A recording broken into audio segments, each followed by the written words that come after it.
আসসালামু আলাইকুম। অবিরাম বাংলার সংবাদে সবাইকে স্বাগত জানাচ্ছি। আমি নাইম ফাথুম মুবিন। শুরুতে বিআরবি কেবলস সংবাদ শিরোনাম।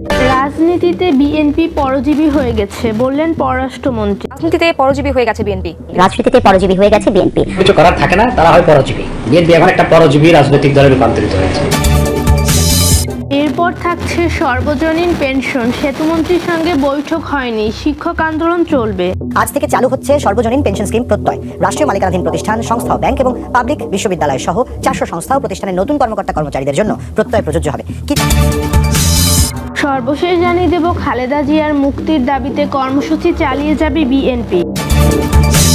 শুনছিলেন শিরোনাম, এবার বিস্তারিত। তার আগে ভিডিওতে একটা লাইক, কমেন্ট, শেয়ার করে সবাইকে দেখার সুযোগ করে দিতে বিশেষভাবে অনুরোধ করছি। রাজনীতিতে বিএনপির পরজীবী হয়ে গেছে বললেন পররাষ্ট্রমন্ত্রী এবং আওয়ামী লীগের যুগ্ম সাধারণ সম্পাদক হাসান মাহমুদ বলেছে, পেনশন এবং কোটা ব্যবস্থা সহ অন্যদের বিভিন্ন আন্দোলনে যুক্ত হয়ে রাজনীতিতে বিএনপি পরজীবী হয়ে গেছে। কিছু করার থাকে না, তারা হয় পরজীবী। বিএনপি এখন একটা পরজীবী রাজনৈতিক দলে রূপান্তরিত হয়েছে। বৃহস্পতিবার রাজধানীর জাতীয় প্রেস ক্লাবে প্রধানমন্ত্রী শেখ হাসিনার ভারসাম্যের পররাষ্ট্রমন্ত্রী এবং দেশের ভাবনীয় উন্নয়ন এবং শীর্ষ সেমিনারে প্রধান অতিথির বক্তব্যে তিনি এসব কথা বলেন। সাপ্তাহিক গণবাংলা এবং বাংলার স্বাধীনতা পরিষদ সেমিনারটি আয়োজন করে। পররাষ্ট্রমন্ত্রী আরও বলেন, আন্দোলনের গতি হারিয়ে বিএনপি এখন পরজীবী হয়ে গেছে। তারা এখন শিক্ষার্থীদের আন্দোলনে ভর করে, শিক্ষকদের আন্দোলনে ভর করে। নিজেরা আন্দোলন করার ক্ষমতা হারিয়ে পরাশ্রিত আন্দোলন করছে। প্রধানমন্ত্রীর ভারত সফরের পর বিএনপির নানা মন্তব্য প্রসঙ্গে হাসান মাহমুদ বলেন, বিএনপির উন্নয়নের ফল ভোগ করে সরকারের বিরুদ্ধে কথা বলে। ফ্লাইওভার দিয়ে 10 মিনিটে এয়ারপোর্টে নেমে বলে দেশের উন্নয়ন হয়নি। মেট্রো রেলে এসিতে চড়ে প্রেস ক্লাবের সামনে নেমে সরকারের বিরুদ্ধে মন্তব্য করে। প্রধানমন্ত্রী শেখ হাসিনার বিরুদ্ধে কথা বলে। প্রধানমন্ত্রীর অন্তত সফর এবং ভারত সফরের পর বিএনপির নানা মন্তব্য হলে পাননি তিনি। এসব প্রধানমন্ত্রীর চীন সফরের পর বিএনপি কী করবে সেটিই দেখার বিষয়। বাংলাদেশের পররাষ্ট্রনীতি এবং প্রসঙ্গে এবং বৈরিতা নয়, সবার সঙ্গে বন্ধুত্ব উল্লেখ করে পররাষ্ট্রমন্ত্রী বলে, আমাদের সঙ্গে ভারতের যেমন চমৎকার সম্পর্ক তেমনি চীনের সঙ্গেও সুসম্পর্ক। আমাদের সঙ্গে রাশিয়ার যেমন চমৎকার সম্পর্ক তেমনি যুক্তরাষ্ট্রের সঙ্গে সুসম্পর্ক। প্রতিবেশী দেশগুলোর সঙ্গে রেল এবং সড়ক যোগাযোগ নিয়ে হাসান মাহমুদ বলেন, ইউরোপে কোনো সীমান্ত চৌরি নেই, সেখানে কি দেশগুলো সার্বভৌমত্ব নষ্ট হয়ে গেছে? আমরা কানেক্টিভিটি বাড়ানোর জন্য ভারতের সঙ্গে বিভিন্ন সমঝোতা করছি। নেপালের সঙ্গেও কানেক্টিভিটি রয়েছে, দক্ষিণ এশিয়ার অন্যান্য দেশের সঙ্গেও।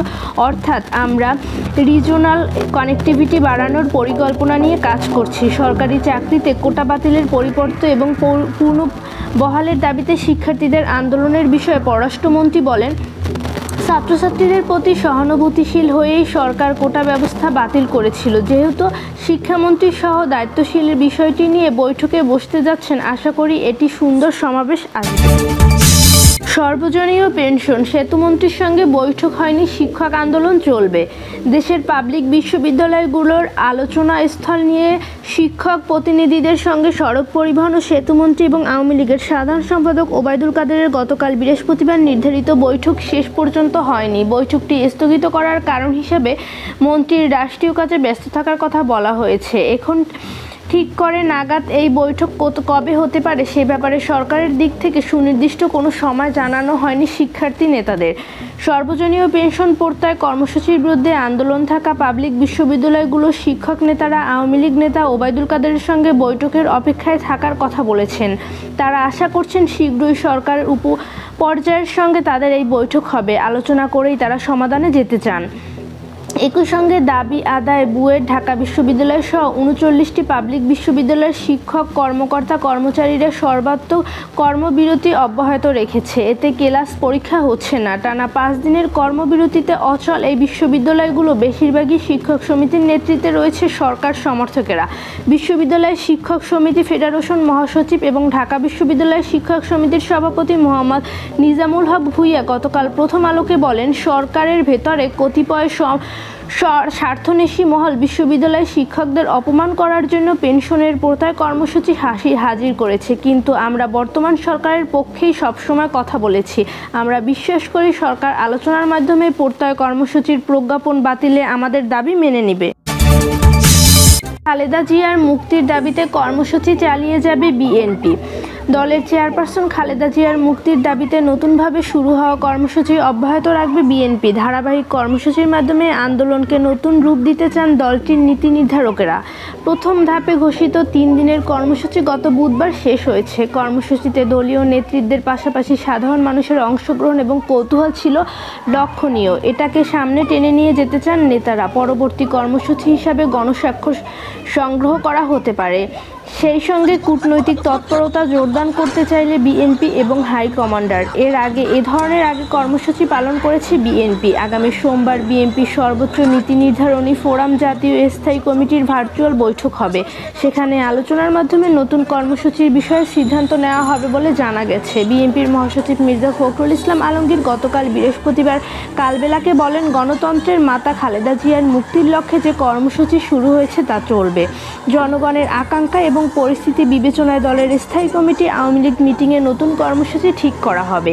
বিএনপি চেয়ারপারসন খালেদা জিয়ার দীর্ঘদিন ধরে গুরুতর অসুস্থ। সর্বশেষ 10 দিন ঢাকা এভারকেয়ার হাসপাতালে চিকিৎসা নিয়ে গত মঙ্গলবার বিকেলে তিনি বাসায় ফেরেন।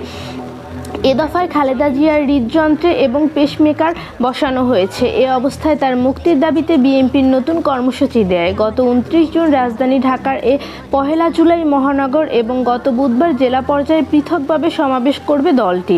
বিএনপির চেয়ারপারসনের উপদেষ্টা এবং সাবেক এমপি সৈয়দ মোয়াজ্জেম হোসেন আলাল বলেন, 2007 সালে সেনা সমর্থিত সরকার আওয়ামী লীগ সেনানেত্রীর নির্দেশে পাঠিয়েছে। খালেদা জিয়াকেও দেশের বাইরে পাঠিয়ে দেওয়ার চেষ্টা হয়েছিল, কিন্তু সেদিন খালেদা জিয়া দৃঢ় কণ্ঠে বলেছিল, বাংলাদেশের 16 কোটি মানুষ আমার সন্তান, আমি এই মাটি ছেড়ে কোথাও যাব না। এমনকি সে সময় শেখ হাসিনাকে দেশে ফিরে আসার সুযোগ দেওয়ার কথাও বলেন তিনি। অথচ খালেদা জিয়ার প্রতি অকৃতজ্ঞতা প্রকাশ করে দূরের কথা, শেখ হাসিনা তাকে জেলে রেখেছে। আসলে নির্মম, নিষ্ঠুর এবং রসিকতা হচ্ছে আওয়ামী লীগের রাজনীতি এবং মূল পুঁজি।